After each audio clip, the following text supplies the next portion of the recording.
Hey, what's going on, Giants and Jets fans? Welcome to the latest episode of our Talk is Cheap Giants and Jets podcast from NJ Advanced Media, the Star Ledger, and NJ.com. It is Tuesday, April 30th here, Tuesday morning. Daryl Slater, and then Andy Vasquez, of course, will join you in a second.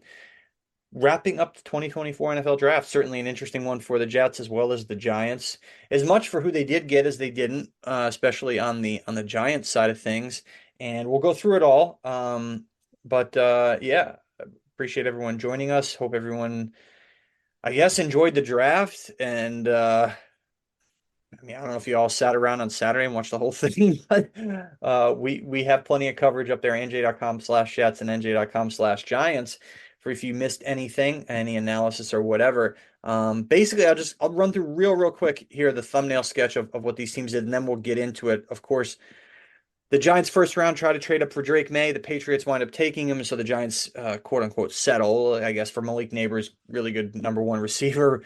It gives Daniel Jones his first number one receiver in his Giants career. Round two, they get their new free safety, replacing Xavier McKinney. That would be Tyler Nubin. Round three, the Giants get a corner who can play in the slot or outside. They're going to begin him in the slot. Andrew Phillips from Kentucky. We'll see. Does that mean Cordell Flott starts opposite Deontay Banks? If Phillips starts, I don't know. We'll see. And then round four, a little Darren Waller insurance in case Waller retires. That would be the tight end from Penn State, Theo Johnson. And then the Giants round out their draft in rounds 5 and 6, respectively, with Tyrone Tracy, gives them some running back depth, and Darius Muasau, I'm probably pronouncing that wrong, and the 6th round linebacker, inside linebacker depth from UCLA. As far as the Jets go, first round they take as we expected. It was either going to be receiver or offensive tackle. Roma Dunze goes ninth to Chicago, so the Jets pivot. They trade back to one spot. Smart, because Minnesota wanted to move out for J.J. McCarthy, who the Giants passed on, obviously. And so Olu Fashanu is the pick at 11. As we mentioned before, there's 0% chance that Tyron Smith and Morgan Moses will both make it through the season fully healthy. So the pick makes sense. Got to protect Aaron Rodgers. They did pass on Talise Fuaga, who goes where do you go? 14th. He went 14th, so 3 spots later. So we'll see how that winds up working out to the Saints. Round three, the most immediate impact player. They had no pick in round two, obviously, for the Jets because of the Rodgers trade. Round three, Malachi Corley, who's going to be their new slot receiver, and Andy can correct me if I'm wrong on that. He's going to be they need him to make an immediate impact in a win now year. Oh, they're a 1-year team, and then the rest of the Jet draft, one pick in round four, and then three in round five. Depth picks: Braylon Allen, a running back in round four, and then Jordan Travis in round five. Probably going to redshirt this year with Tyrod Taylor being the backup, but an interesting developmental quarterback in round five. And then another depth running back, Isaiah Davis, in round five, and then Quantez Stiggers, the cornerback from the CFL who did not go play in college. Interesting story. It's not like he's going to be a starter for this defense. So the thumbnail sketch here for the Jets is they go heavy on offense, which is obviously their big time problem area, and their defense is in really good shape. And they did get their receiver, the slot guy, Corley, physical dude, and they did Did, get their did offensive you tackle. mention Mr. Irrelevant? Oh, you know what? I didn't Yeah, get to it can't because forget about I didn't scroll far extra. enough down. The Jets made so many trades on this list I'm looking at that there's all these spots where they say traded to, and there's Jalen Key, the safety from Alabama. How about an Alabama Mr. Irrelevant all the way 257? Yeah, so they have all these slots. If you look on the Wikipedia page for what the Jets did in the draft, yeah, it's just so convoluted. But that's what they wound up with, and we don't need to go through all the dumb trades, but that's what they wound up with in terms of. There was five on Saturday alone, including John Franklin My Myers. gosh. Yeah, and yes, thank you, Andy, for correcting me. And as we welcome Andy in, they did trade as they needed to get rid of him for monetary cap reasons. So, Andy, how you doing? Have you emerged from your draft Good. exhaustion?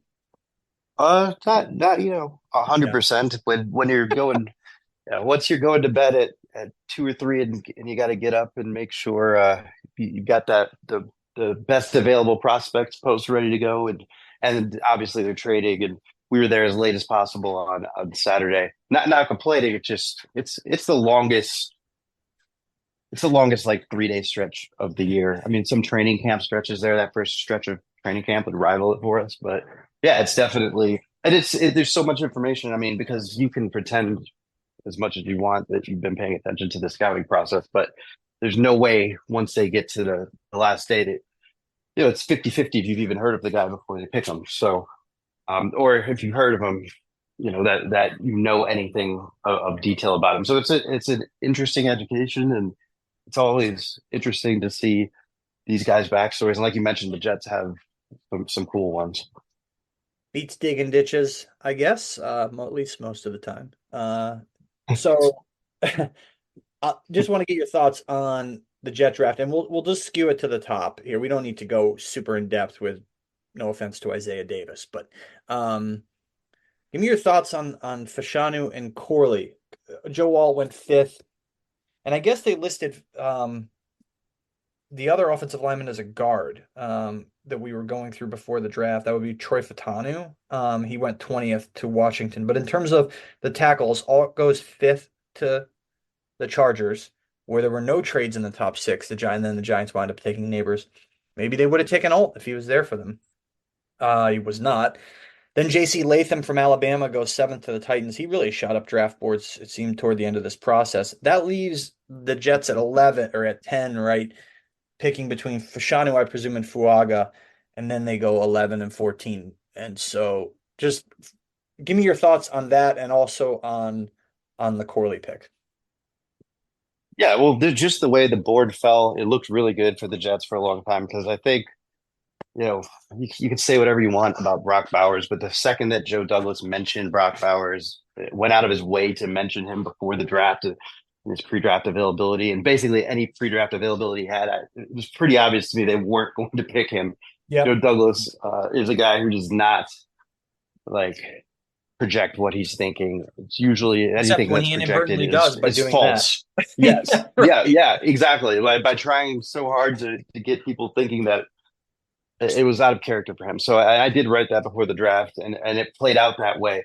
The interesting choice there for them is they clearly, I think you got more honesty from Joe Douglas on Thursday night than you usually get as well. He would not answer when asked if Adunze was there at 10, if he would have picked him. He said he wasn't there.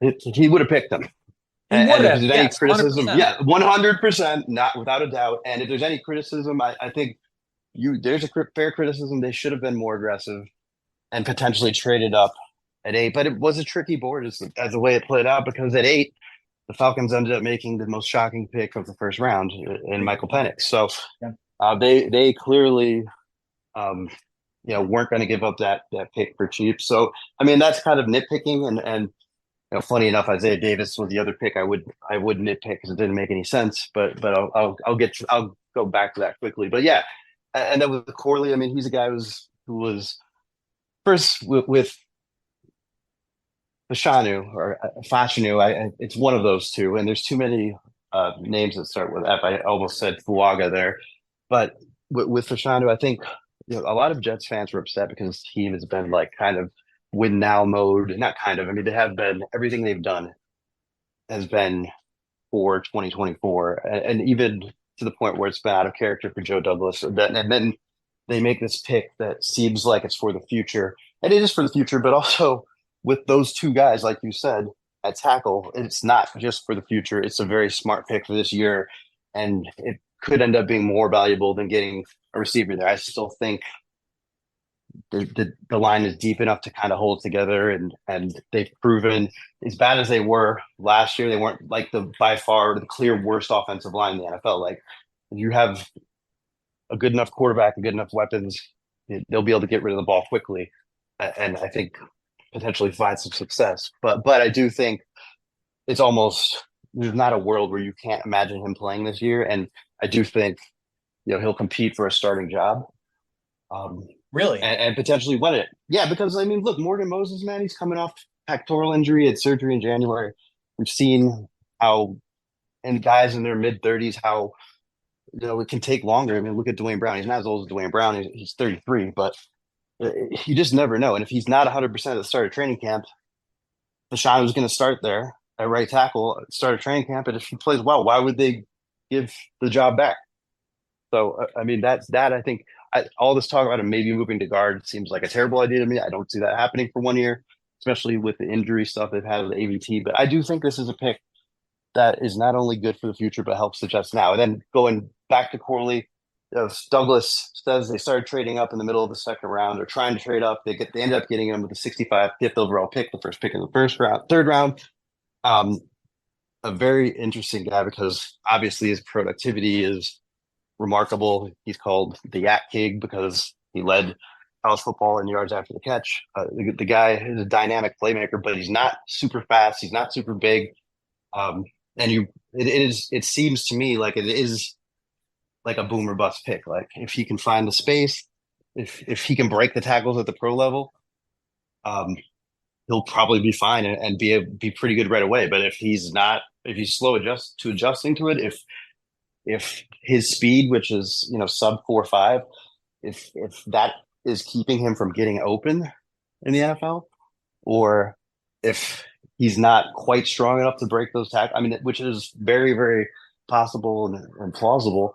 Um, it could be a tough adjustment. And, we've seen the Jets add guys that they thought they had a spot for and like Nicole Hardman and had nothing for him. So, I mean, there are some hurdles to overcome there. I do like the pick though. I think, that's exactly what the Jets offense need. A guy who you can get the ball to quickly near the line of scrimmage and he can make things happen.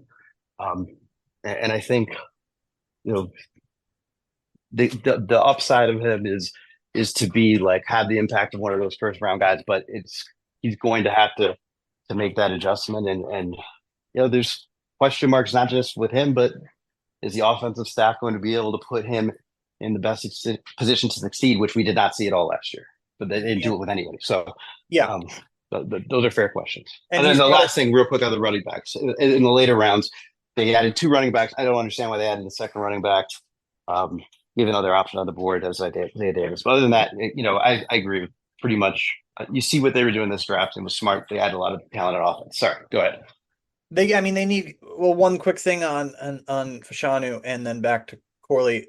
Joe Douglas went on ESPN radio and he said that the plan is to begin, right, to have Fashanu begin as a left tackle, but it'll get some reps at right tackle and maybe other positions. So, uh, yeah, I think that opens the door certainly for him to start maybe at right tackle. I think more likely he was beat out Morgan Moses at right tackle than Tyron Smith at left. Correct. Yes, I'm way off there. And the guard thing, we'll see. But back to Corley, look, I mean, they needed to get somebody to take pressure off of Garrett Wilson, and they are going with this fingers crossed approach that Mike Williams can stay healthy and be durable, and maybe he can be that guy because, Lazard stunk last year and he was no good. So, I mean, I don't see him being any good this year. Can Corley help take the pressure off Wilson? That's what this all boils down to. I mean, that's why they wanted Roma Dunze, and there you go, right? So like that huge pressure on this kid as a slot receiver, as a rookie, got to go out there and produce immediately. There's obviously an enormous amount of immediacy with his Jet team, and you wonder if Corley's up to that task as a rookie. And it would be through no fault of his own if he has a rookie learning curve, but they can't afford that. absolutely. And I expect him to play in the slot because Robert Saleh said he could play everywhere. Well, he played 92% of his snaps in college in the slot, He's and going to the play in the slot. Jets don't have the Jets don't have. I mean, they again, if you listen to the Jets, they talk every guy they talk up Xavier Gibson. They say the whole reason Hardman didn't play was because of Xavier Gibson, except for Randall Cobb took all of Hardman's snaps. It wasn't Gibson. Gibson ended up being almost a non-factor aside from that kickoff return to start the season. They're not clearly, but this pick tells you they're not sold on Gibson. No matter what they want to say publicly, just Yeah. watch the reps in training camp. Like he's going to play in the slot, and they're going to need him to contribute right away. And really, that's the most important thing. Like what you just said is he needs to just be good enough to where defenses can't, you know, double Garrett over the top every have safety shading on him every time they drop back in an obvious passing situation. He's going That's to be really all they need from this kid. he's going to be their starting slot receiver, and if he's not, that's a huge indictment and a huge problem. Switch Exactly. gears On to the everybody, the coaching staff, the talent evaluation, the whole yeah. thing. Switching gears to the Giants, I'll go through it and just curious to get your thoughts on it. Obviously, Caleb Williams, Jaden Daniels, 1-2, no surprise. Then it's because the tipping point was the Patriots. the turning point or whatever. And it became clear that they were not going to trade out of the pick. The Giants were very aggressive. Let's call this what it is. The Giants wanted to divorce Daniel Jones. Period. End of discussion. They wanted to replace him with Drake May. This is not that hard to figure out. Now, uh, Drake May goes to New England, and then of course Marvin Harrison, Joe Alt, and then that leaves the decision for the Giants. Okay, Neighbors or JJ McCarthy, and then I guess you could throw Penix in there, but I mean, to me, I don't think Penix was ever going to be the realistic option at six because of his injury history, and they had just have dealt with an injury riddled quarterback in Daniel Jones. Well, let's see what history says. I think that, Malik Neighbors will have to be really, really bad. Even if JJ McCarthy's good, I think Neighbors will have to be really, really bad for the Giants to regret this pick. They can always revisit quarterback next year. This seems like the move by a GM who thinks he's going to get another year. And who will next year be? Will it be Carson Beck, Shedeur Sanders, maybe Dak Prescott in free agency? I mean, the clock is ticking on Daniel Jones.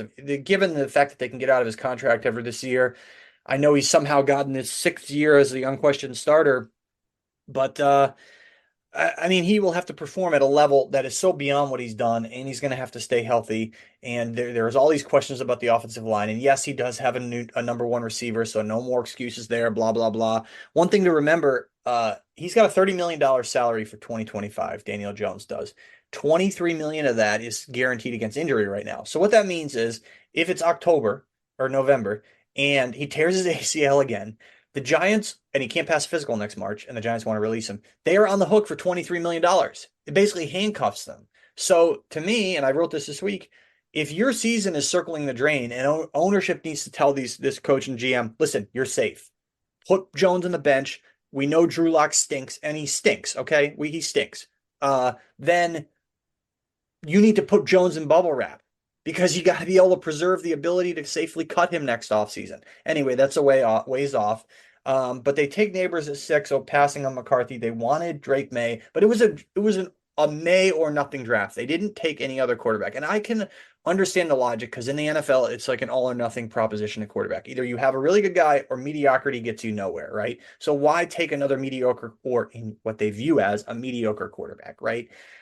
I understand it. It makes sense, right? Either get the guy you think for sure is a total upgrade, or just stand pat. Okay, look, like I think that makes sense. Like the Vikings did settle after trying to trade up for May, but they're in a more dire quarterback situation, and ditto for the Broncos. Um, a more dire quarterback situation. They had nobody in Minnesota and Denver, and so the Giants at least have Daniel Jones, and I think this shows a little, patience from Joe Shane, and maybe that ownership has conveyed to him and Brian Dable. Look, you're not going to be 3 and done after we went 2 and done with these other coaches. So I know Giants fans are disappointed, and we'll see if there's reason for them to be. Um, but that's my thoughts on what they did there. It's hard to fault it, like you said. Yeah, Like I think the it's hard logic because there's makes sense. nothing worse than reaching. You can't reach for a quarterback you don't think is the guy. And there are Right. reasons that these guys weren't 2 months ago, they weren't projected anywhere near the top 10. And You then can't, desperation right. takes over. And Because like he's it was, either the and you're guy's a taking, starter or he's a failure. That's it. Right? I mean, yes, exactly. And if you don't believe in him, like it makes that's, I mean, honestly, that's the kind of move that could accelerate your firing. It's one thing if you miss on a can't miss guy like a Sam Darnold, which was kind of like the view back then. But once you get to that second tier of guys, and then the other thing is like you're talking about with Neighbors, one of arguably the top 2 or 3 talents in the entire draft. Like that's how high he was yes. consensus on everybody's board. Like it is the right pick. If you want to argue that they should have traded up, fine. But when they couldn't, and when they got to where they were, it's 100% the right pick. It's hard to find fault in it. I agree. And I'm certainly not one to fluff the Giants, but I think that this makes sense here. The logic at least behind it. Right. As I said, if you reach for a quarterback, the consolation prize of a guy being back, a big deal. That's a total failure. Now, on the other hand, it is worth being bold at quarterback if you like a guy, because the payoff is, if they had traded up to 3 for Drake May and traded a haul for him and he wound up not being good, like it's hard to fault that because the reward for being bold at quarterback is outweighs the detriment of failing, if that makes sense, right? Because the payoff at the position is so much larger than other positions. And so I think, if they go for it, and take that swing. And they did. They attempted it, and they offered a 2025 first round pick for these reports saying the Giants offered two first round picks. Okay, so I'm looking at this from Mike Reese. ESPN does a great job. Okay, they offered six this year and 25, and then they're 20. No, they didn't offer two first round picks. That's not what that is. That's a pick swap. You're always going Yes. to have the trade down. You can't count that as what you're offering. What are you going to say? Oh, we want your number three, but we're only going to offer one first round pick. It'll be next year, and we'll stay at six. Well, where were the Patriots going to go? That's not offering two first round picks. It's offering one first round pick, but that's still obviously a bold offer. Anyway, that's like a little rant about the semantics of how people write that stuff. So yeah, look, I mean, we've written so That's much. yeah, I guess that's a bold offer. Yeah, It is. I exactly. mean, they tried Because really hard, and the Vikings tried really hard. And you know what? The Patriots owner, who has won a million games and however many Super Bowls, Robert Kraft is. I'm looking it up. Okay, the man is 82 years old. He's about to be 83. Okay, most people 83, they got a foot in the grave or they're 6 feet under. Okay, not to big light of this, but like, how many years does the guy actually have left on planet Earth to try to go win another Super Bowl? It makes sense to go get your franchise quarterback, right? Like, I I especially when you're trying to move past the legacy of Belichick and preserve your own, proving that sure, you like, made the right he's decision, right? 83 Yeah. years old. Like I mean, I think that plays a part in this too. He's not going to be No, for patient. sure. Why should he be? So So that's, look, I mean, right? Is he going to live to be 93? Like, how many people live to be 93? I mean, so Patriots winning a Super Bowl and this guy's in the grave, he's not going to take a lot of pleasure from that, right? Like, what difference does it make? So, I mean, look, that's the way it is. But into that end, look, John Mara is going to be 70 Yeah. in this year, right?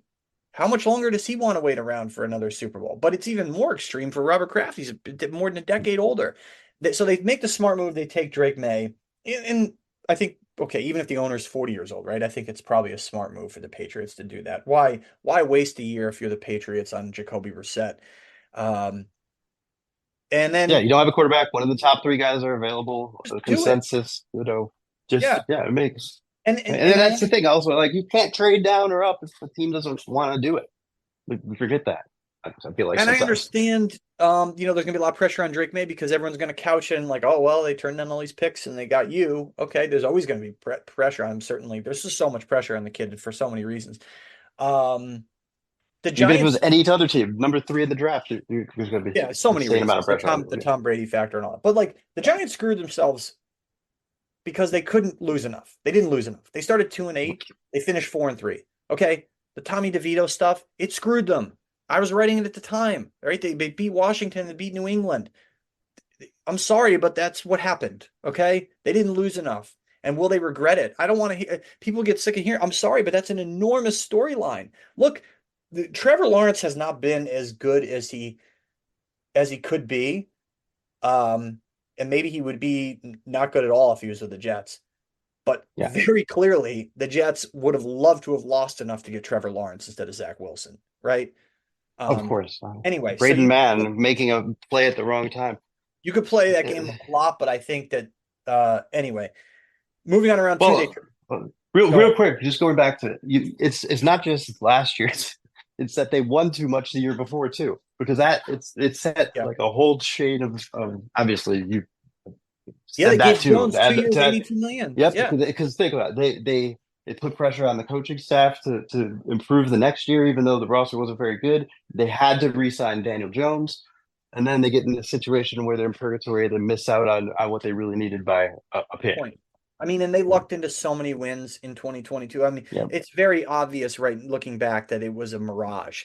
I mean, the Giants and PFF's ratings in 2022 were 29th. They went 10-8-1 counting the playoffs, and they were the 29th rated team in PFF. What that means is they won a lot of games in spite of their objective performance. yep, Right? yep. So, It's anyway, good luck and bad luck at the same time. yeah, and exactly, great way to put it. Round two, 39, they traded to Carolina. That's certainly, could they have used that as ammo in a trade up offer? Would the Patriots have taken it? We'll never know. But I'll tell you what it does is puts an enormous amount of pressure on Brian Burns along with the contract. In fact, they traded a borderline first round pick for him to perform at a level that he has not performed at in his career. Like that was always my thing with the Burns trade. I know people want to like throw roses at them for that, and it was a bold move, but man, that's a lot to invest in a guy who has not approached the TJ Watt level. He better play like TJ Watt, or that trade is going to be a failure, just like the Darren Waller trade has been a failure, even though they gave up less for him. But look, two different players, two different situations. Maybe Burns comes in and he's great. They did need another edge rusher. I get it. The Tyler Nubin pick in round 2, big shoes to fill. Obviously, Joe Shane didn't want to invest a lot of money in safety. Let Xavier McKinney walk. Didn't want to invest a lot of money in running back. Let Saquon Barkley walk, and he'll have an enormous amount of egg on his face. Shane will if Barkley just kicks their tail with the Eagles this year, but we'll see. It's unfair to expect Newman to come in and play like McKinney did last year because McKinney had a great year. But they got 4 years of cost-effective play from McKinney because he was a second-round pick in 2020, right? So they'd love to get that from Mhm. Newman. Good, really good play for not much money, relatively speaking. Okay, I don't know what you can expect from in this year. They need Deontay Banks to anchor their secondary. Bottom line, got to play like a number one corner. He didn't do it last year. Uneven rookie year. I mean, their secondary is Banks and then either McLeod or Flott at the other side, and then either Flott or Drew Phillips in the slot, and then a safety duo of Jason Pinnock and Nubin. I mean, that's awfully green. That's an awfully green group. As far as the fourth round pick, the tight end Theo John, this is the third year Joe Shane has made a significant-ish move or greater than significant-ish on tight end. Daniel Bellinger, round 4, 2022, has not worked out. Traded a third-round pick and invested however much money through the payment through Waller. Definitely has not worked out. So now round 4, Theo Johnson. We'll see. Their depth chart. Waller's stringing out the Giants more than Aaron Rodgers strings out every team at the end of his career. They have to have operate. They need to operate under the assumption that he's not going to be back. So they did, and that's what they're doing. So Yeah. Theo Johnson and Daniel Bellinger. This offense, to me, Malik Neighbors has got to be like Jerry Rice in year one. Theo Johnson and Daniel Bellinger as your tight ends, Devin Singletary and Eric Gray / Tyrone Tracy as your running backs. Your receivers are Malik Neighbors, Jalen Hyatt, Darius Slayton. Ugh. I mean, how many 6-3 games can this team win? I think that becomes the question. And you know what? It's going to go on Brian Dable's shoulders because let's see if he calls the plays in this high pressure year. And then okay, we'll see how much of a miracle worker he is on offense. Of course, Isaiah Hodgins is back, but they phased him out. They got Isaiah McKenzie. He's a gimmick guy, but they need Hyatt. They need Wan'Dale Robinson, who I didn't mention, and they need Slayton. You know what Slayton is at this point, but they need Wan'Dale Robinson and Hyatt to take the next step. And Yeah, maybe well, they this need Slayton healthy too because they need that too. They need every bit they can get. But who's that? Slayton. But they need him to be healthy. But yeah, you can't expect him to be more than what he is at this point. Yeah, and look, if your receiver trio is Hyatt, Wan'Dale Robinson, and Neighbors, you're gonna go double up on Neighbors and try to like let those other guys beat you. This to me like Slayton is now a bit of an afterthought, but they need. I mean, Yeah, well, they it's need what the Jets. everything to go right on their offense. Especially the fact that their offensive line still has a guy at the right tackle spot who has been horrible through 2 years. So I just Yep. I don't see a lot for this Giant offense in 2024. Now, yeah, And by the way, it doesn't mean just from covering Garrett Wilson the last 2 years, it doesn't mean that Neighbors isn't going to be a stud and he isn't going to be productive. It just yeah. means that like it doesn't matter. He could still go for 85 catches and 1,000 yards or 1,100 yards like Garrett Wilson did each of his first 2 years, and it doesn't mean it's a functional offense. They need one of those other guys to be productive It was always for going to the be offense to work. it Yeah, was going to be quarterback or receiver, right? So say they had picked Drake May and then everyone get excited. It doesn't mean they're going to be good immediately, but at least it gives people this hope for the future. I think you have to look at Neighbors like that. Like Okay, so if they had gotten Drake May, then they were going to have to be sitting here and waiting for their team to have a number one receiver next year. So you're never going to be able to get both. They have too many roster holes. You traded away 39. You needed to fill the safety spot probably in the second round, which they did. So it was either going to be elite receiver or quarterback. And they tried to for quarterback, and it didn't work out.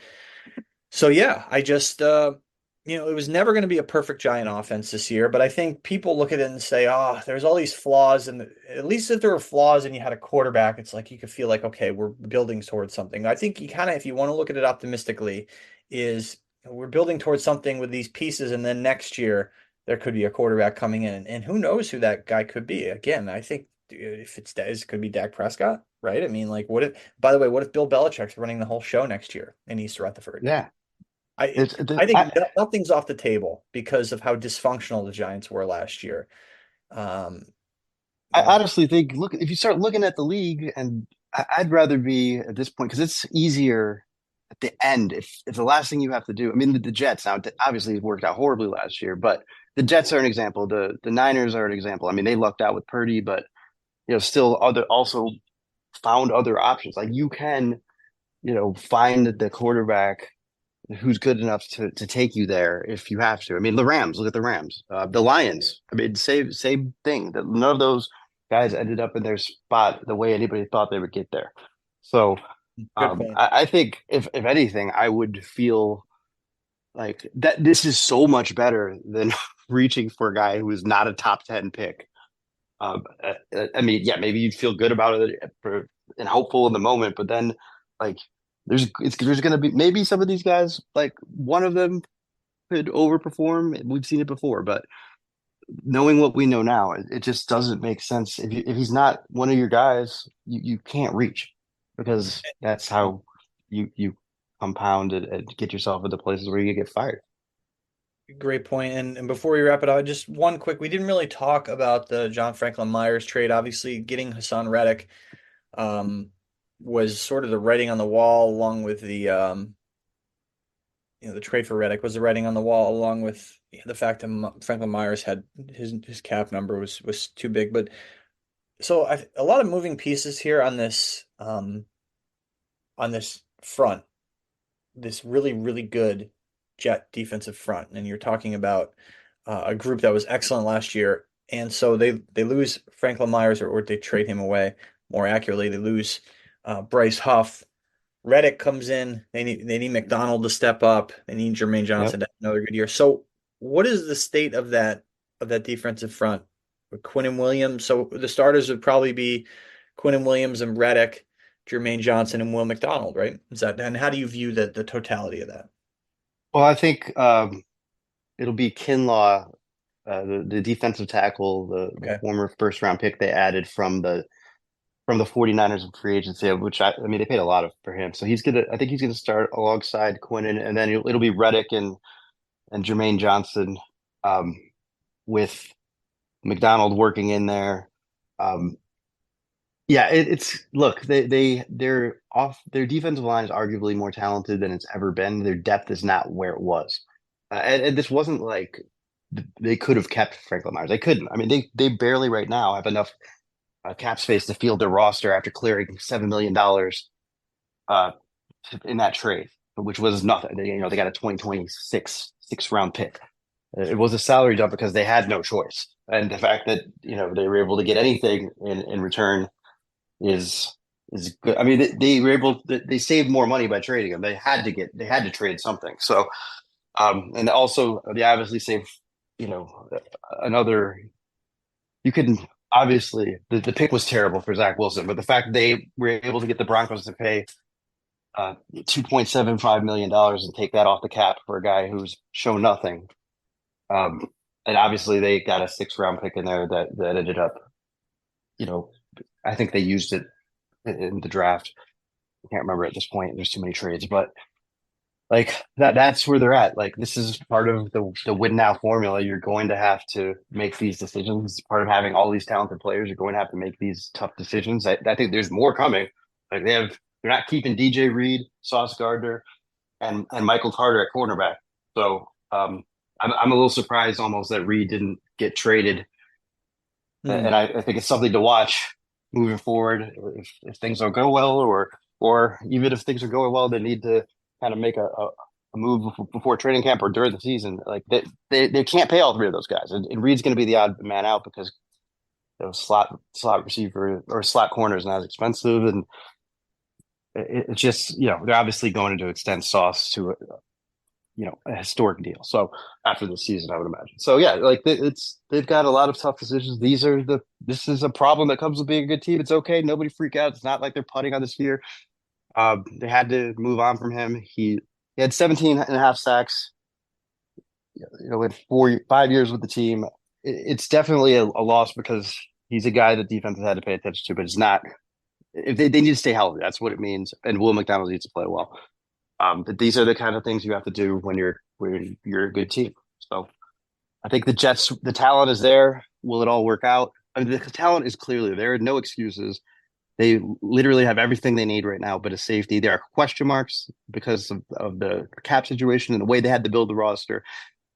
Within those constraints, it's hard to be highly critical of what they did, but there are a lot of you know risky moves, and I'm not talking about financially risky. I'm talking about when you're banking on 230 something year old tackles who have had injury histories or coming off of an injury. There's a reason the Ravens gave away Morgan Moses for not very much at all, even though he's on a great contract. So yeah, they need for some things to work out, and I think it's very possible that some of those things will work out. I think they're going to be a pretty good team, but um, yeah, at the end of all this, looking at the way they did it, you can nitpick here or there, but yeah, I think they did a good job, and I think they're in a better position, a much better position right now than they were a year ago going into that season with all that hype, which is interesting, and it'll be interesting to see how the hype evolves between now and start of training camp. I mean, and bottom line on the Giants, I think that they did a perfectly acceptable job. I know that people will look back at it and perhaps depending on, I mean, to see how Drake May plays, but as maybe a missed opportunity, depending on what they do at quarterback next year. But the Jets will be fascinating. I think they could be really good. I don't think the Giants are going to be any good this year. We'll see what that leads to. So we'll leave it there. We appreciate everyone joining us. As usual, NJ.com/Giants, NJ.com/Jets for all the coverage. Thanks for listening. Thanks for reading. Be sure to like, rate, review, subscribe, follow us on all your favorite podcasting platforms. And as far as our next one of these, we'll probably do something in a little less than a month leading into organized team activities. And so like OTAs, minicamp, same thing. I'm going to call them spring practices. That's what they are. They're spring practices. And so leading into that, Spring walkthroughs. yeah, exactly. No pads. They do have helmets, but no pads, no contact. And so we'll do something leading into that, and then probably coming out of that, and then something leading into training camp. So that's the little quick schedule. We'll see when those, yeah, about 3 weeks from now, we'll come back. We'll do something leading into the start of spring and all the storylines. Since we did cover pretty much exclusively the draft here. So that's where it's at. And thanks everybody for listening. Have a great rest of your day, rest of your week, and we will talk to you all soon.